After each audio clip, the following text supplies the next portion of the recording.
The idea for tonight and for the series in general is to have a bit of fun, talking about who we are, where we're going as a city, as a country, as a people. Under the very broad heading of identity, we'll be asking that immortal question from Greg McGee's play Four Skins Lament, what are ya? In case you hadn't noticed, tomorrow is a day off. Waitangi Day is upon us again, and always lurking in the background and sometimes in the foreground are the questions we have to ask ourselves about what the day signifies. Despite several attempts to change it, the day has become our de facto national day. The fact that its meaning and historical implications are disputed perhaps say as much about us as a people and as a nation as anything. That is, we're a work in progress. Our national identity, if there is such a thing, is not a fixed place or even a visible destination. It's the sum of our parts at any given time, and it's up to us to decide whether we're greater or lesser than the sum of those parts. So I don't expect us to arrive at any definitive answers tonight, but along the way we might ask some definitive questions. I'd like to begin with Sir Paul. He said something a while ago about this very place, this beautiful place that we're sitting in, and the challenge facing the museum to truly represent the place and the people it served. This is what he said. Identity is not a settled state. It moves around. We all have 4 to 5 identities depending on the time of the day and who we are with. It's a very dynamic, so we need to get the museum into the spirit of that. So multiple personality disorder as national identity, I like that as a concept, but why don't you expand on it a little and tell us what you meant? Because the implications for this debate about national identity, which we're all fixated with, seem to be summed up in there somewhere. Te whare nui e tūnei tēnā koe. Te marae toko kanei tēnā koe. E rārang tira mai, ngohorang tira ko tai mai ki tēnei hui tēnā koutou e homa. I'm not sure whether I feel enriched by this building or oppressed by this building. I look at this example of Roman or Greek, whatever it is, with a slash of Pericles on the outside, and I wonder quite how it got here. And would we ever build a building like this now in this age? Probably not. It is a representative of how some people felt at a certain time about what a building should be like, which enshrined those powerful objects which we have here. And I just wonder how those Maori objects fit inside this building. I don't think they fit at all that easily, to tell the truth. As for myself, my own identity is changing, developing, challenging, and searching. So it's all those present participles which I surround with the word identity. I'm an Aucklander. I'm a grandparent. I'm the Chancellor of a UT. I am a member of the Pukitapu Hapu of Te Awa. And all of those things express who I am. I have a debate which, while it may not be verbalized, it's very present in my family. It's as if my children say to me, Nana, my mother, she was a Maori, yes. Then they say, you're a sort of Maori, aren't you? Yes. And then it's almost unsaid, but the question is there, who are we? And my response is, I will support you while you answer that question, because they're not all going to answer that question in the same way. And the other thing that I would say is that my search for identity affects intimately my wife's identity, my children's identity. So you can't be selfish about this thing called identity. But in the end, identity is a gift. It makes us who we are, and it really means that the quality of our debate in our families, in our communities, and nationally has to be open and alive and well. I think the Treaty of Waitangi really was an oral document. The trouble is we've committed it to bits of paper and written it down and made it a legal document. But I think in the end of the day, it's something which was said between people. And I think that's where I find identity. I found that there was a lot of pain for people in almost every family that I spoke to, because they were mixed families. And there was pain because the children didn't know quite how to identify initially, really always chose to be Māori if they were in mixed marriages, Pākehā Māori marriages. But there was there was also pain from a lot of the Pākehā families seeing, say, how their partner was treated with racist, attitudes, how their children might be treated, the labels like half castes and all that sort of thing. They had a lot of things that, I suppose, all the little problems that would come in New Zealand life were, being played out in these families among these individuals.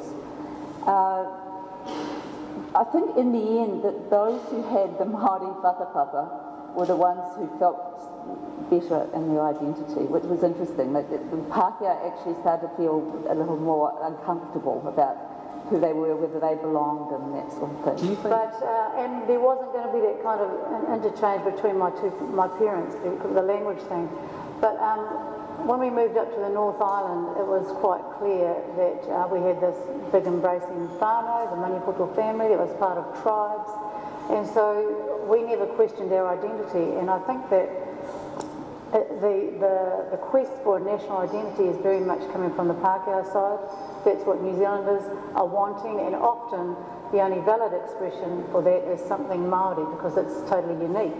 And that's certainly what we all experience when we go overseas and someone says, do something from New Zealand. Well, let's whip out kamati and whatever.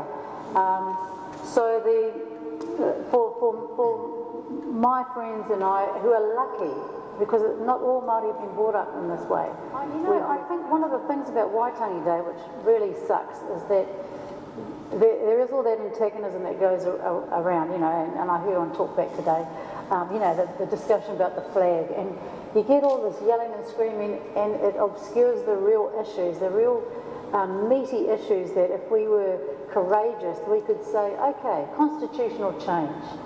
Let's talk about that. Has anyone got any bright ideas? There's lots of clever people in New Zealand, Māori and Pākehā. So, we talk about these kinds of things if we have that opportunity to be more visionary, but we just keep getting sidetracked by all the fluff that goes on that's put out there by the media, by politicians.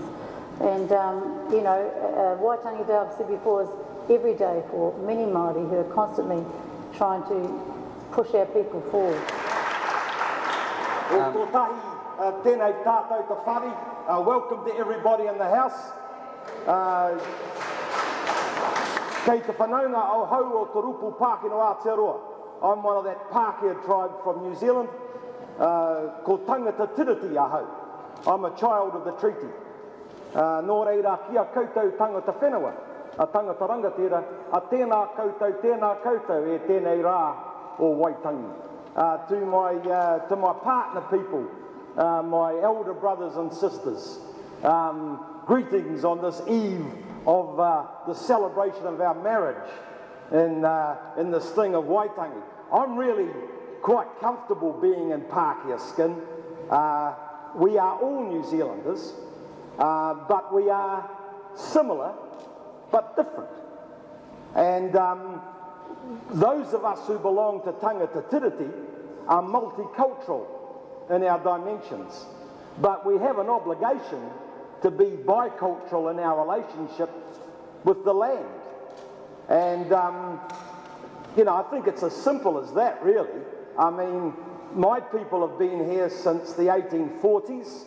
I like that notion in the bone people that when your bones are buried in the land, when your parents or your ancestors are buried in the land, you are part of the land. And so I think in those respects, we should be quite comfortable in, regardless of the colour, of the hue of our skin, but conscious of the deeper thing that surrounds us. It doesn't take away from any of us in our traditions or our histories or the various canoes that we have come here in, but it gives us a sense of locus. And if you think that the word Māori simply means ordinary, common, garden, in a sense, we become more Māori by the day. You go back to your cousin in Cornwall or Kerry or whatever, and damn it, I mean, unless you're playing for Munster, we're quite different.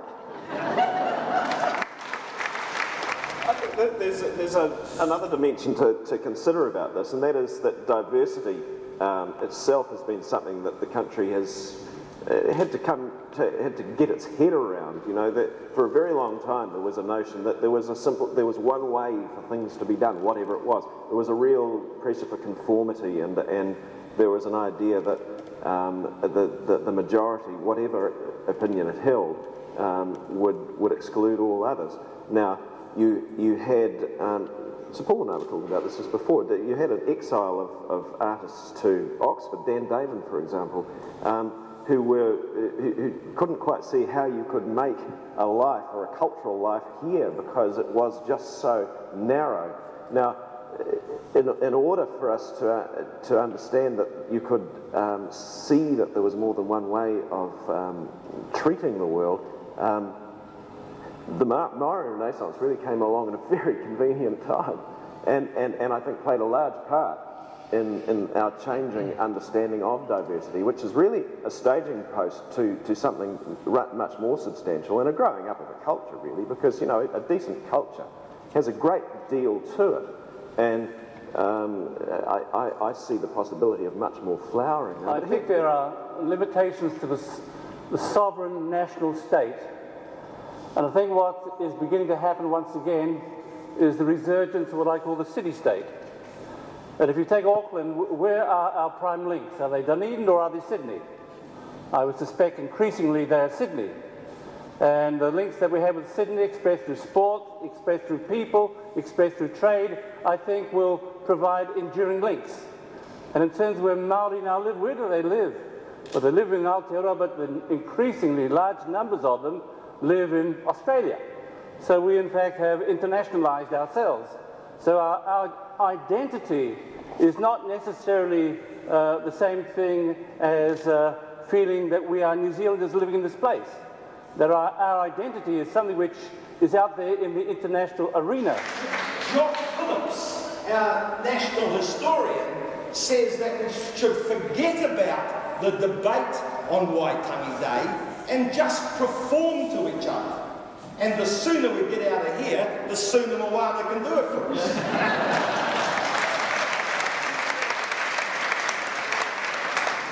I remember just some years ago, the captain of the English cricket team, who could be more of an Englishman than the captain of the team, and his name was Nasser Hussain. So there you go. As far as this country is concerned, we are one of the only countries in this part of the Pacific that has not got a written constitution. And it seems to me that one of the functions of a written constitution is to give people a symbol of loyalty or something to adhere to or something to surround. It's very important to them. We see that, I think, especially with the Americans. I think we see it in a way with the Australians, though their constitution is of federal nature. And yet I think the Americans take the presidency and their constitution more seriously than we take the monarchy or the Governor General, let alone wherever our constitutional bits and pieces happen to be. So I think there is something about that area which affects us as we shape up and identify ourselves. One of those other things that I think is amazing is that in 1989, a group of Maori elders started thinking about issues such as intellectual property. I mean, I did a law degree, I don't even think we touched on it. And these people are thinking about, you know, losing our knowledge, our information, our herbs, our plants to pharmaceutical companies, putting a case in front of the Waitangi Tribunal, which is yet to be reported on. I believe it's about to be reported on. It's taken that long to get to it. And it's a very important issue, and so it's one that Māori elders have driven, and it's one that we all share an interest in. Just like Finlay is saying, you know, this country's been sold off under our feet, and it's our country, it's all of our country. So, yeah, we're on red alert.